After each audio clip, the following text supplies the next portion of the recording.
Um experimento de coronavírus insano vazou. Os Estados Unidos suavizam seu tom em relação à China e a repressão aos negócios da China continua. Isso e muito mais nas manchetes da China desta semana.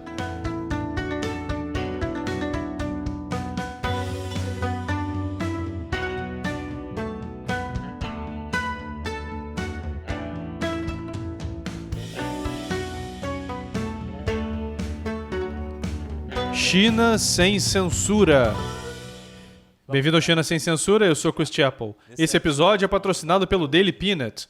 A notícia pode ser uma pílula difícil de engolir, e é por isso que o Daily Peanut oferece uma dose diária de notícias em partes iguais de humor e substância. Então, você já pensou consigo mesmo, não seria ótimo se pudéssemos criar geneticamente um vírus que é super contagioso para os humanos e depois liberá-lo na natureza? Bem, isso é o que os cientistas do Instituto de Virologia de Wuhan queriam fazer. Sabemos disso por meio de um documento que vazou, uma proposta de 2018 submetida à Agência de Projetos de Pesquisa Avançada de Defesa dos Estados Unidos, ou DARPA, o que sempre me faz pensar em Metal Gear. Os documentos vazaram para um grupo chamado Drastic Research, que fez muitos avanços na investigação da hipótese de vazamento do laboratório de Wuhan. E a Drastic lançou a proposta vazada online. De acordo com a proposta, cientistas do Instituto de Virologia de Wuhan planejavam melhorar geneticamente coronavírus transportados pelo ar e liberar aerossóis contendo novas proteínas quiméricas de pico entre morcegos das cavernas em Yunnan, na China. Agora, por alguma razão, a DARPA rejeitou a proposta de financiamento. Devem estar ocupados desenvolvendo o supersoldado. O verdadeiro motivo pelo qual rejeitaram a proposta de financiamento é ainda mais preocupante do que isso. De acordo com a Drastic, a DARPA acreditava que a proposta envolvia potencialmente a pesquisa de ganho de função, que a tornaria potencialmente mais perigosa para os humanos, ao inserir proteínas de pico que se ligam às células humanas nos coronavírus. Por acaso isso está soando familiar? A DARPA também temia que esta era uma pesquisa de uso dual preocupante. De acordo com o National Institutes of Health, essa era uma pesquisa que poderia ser mal aplicada e representar uma ameaça significativa com amplas consequências potenciais para a saúde e segurança públicas, safras agrícolas e outras plantas, animais, meio ambiente e material ou segurança nacional. Mas a proposta do Instituto de Virologia de Wuhan não reconheceu nem abordou nenhuma dessas questões. Na verdade, alegou que essas preocupações não se aplicavam. Em vez disso, pediu à DARPA 14 milhões de dólares, alguns dos quais pagariam os salários dos cientistas do Instituto de Virologia de Wuhan, como a doutora Shi Jianli. Agora você deve estar pensando, mesmo antes da pandemia, por que alguém pensaria que alterar um coronavírus para ser mais contagioso para os humanos e liberá-lo na natureza era uma boa ideia? O objetivo da pesquisa era avaliar o risco de coronavírus, trabalhar em formas de prevenir surtos e até vacinar morcegos contra o coronavírus, de acordo com a proposta. Bem, em certo sentido, estamos no meio de um experimento fantástico que avalia o risco do coronavírus. E nem precisou de financiamento dos Estados Unidos. É verdade. E esse financiamento foi dado a um grupo chamado EcoHealth Alliance, liderado pelo Dr. Peter Daszak. E foi ele quem o repassou ao Instituto de Virologia de Wuhan. Ele também foi uma das primeiras vozes a chamar a hipótese de vazamento de laboratório de teoria da conspiração. A propósito, esse experimento insano que a DARPA rejeitou também foi liderado pelo Dr. Peter Daszak e a EcoHealth Alliance. Mas nada disso importa, porque a Academia Chinesa de Ciências, administrada pelo Estado, lançou um novo artigo alegando que o coronavírus estava nos Estados Unidos muito antes do que se pensava.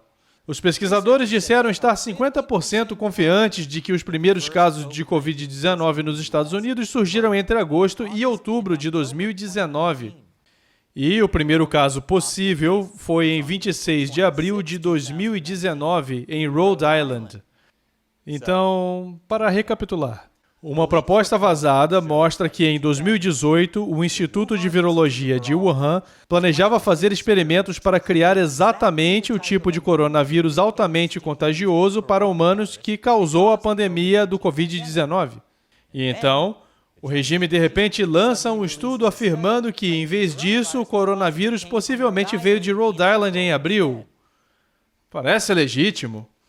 Mas se você está chateado com tudo isso, não se preocupe, porque pelo menos a China está fazendo algo de bom para o meio ambiente.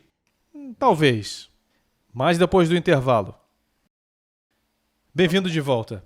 Falando de todas as maneiras pelas quais a China está melhorando nossa saúde, eles prometeram parar de construir usinas de carvão em países em desenvolvimento. Aqui está o líder chinês Xi Jinping fazendo um discurso na ONU. A China aumentará o apoio a outros países no desenvolvimento de energia verde. E para baixar o carbono, não vamos construir projeto no exterior movido a carvão. E me parece que tem muito dinheiro nessa jogada. O anúncio na Assembleia Geral da ONU pode afetar 44 usinas a carvão destinadas ao financiamento do Estado chinês, totalizando 50 bilhões de dólares de acordo com o Global Energy Monitor, um think tank americano. Uau! A China está fazendo o que é certo para o meio ambiente, mesmo que isso custe dinheiro? Você sabe, isso me lembra de quando a China prometeu reduzir a construção de usinas de carvão na China e então quebrou a promessa. O que, é claro, me lembra de todas as outras promessas que o Partido Comunista Chinês quebrou. Pequim é a maior fonte de financiamento para usinas a carvão em todo o mundo, e o anúncio de Xi terá um impacto de longo alcance nos planos de expansão da energia a carvão em países como Bangladesh, Indonésia, Vietnã e África do Sul. No entanto, a declaração cuidadosamente redigida de Xi deixou poucos detalhes e deixou espaço para a continuação dos projetos existentes. Que tal isso, hein?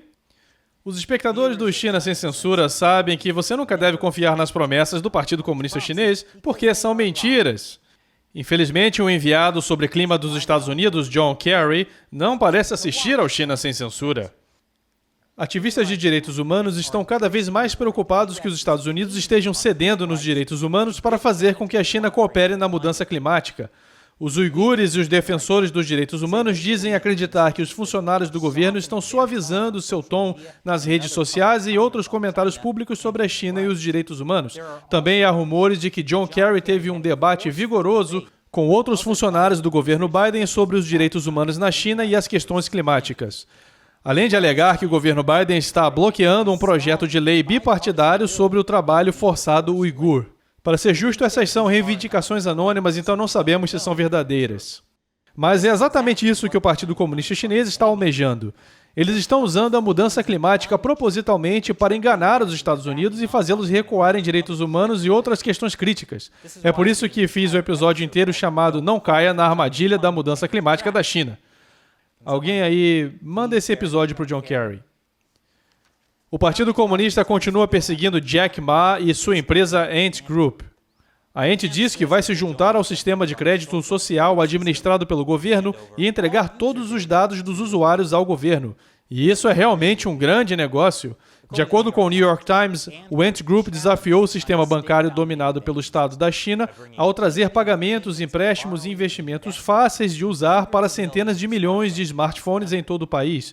Em outras palavras, todas essas pessoas tiveram acesso a serviços financeiros fora do controle direto do Partido Comunista e dos grandes bancos estatais chineses.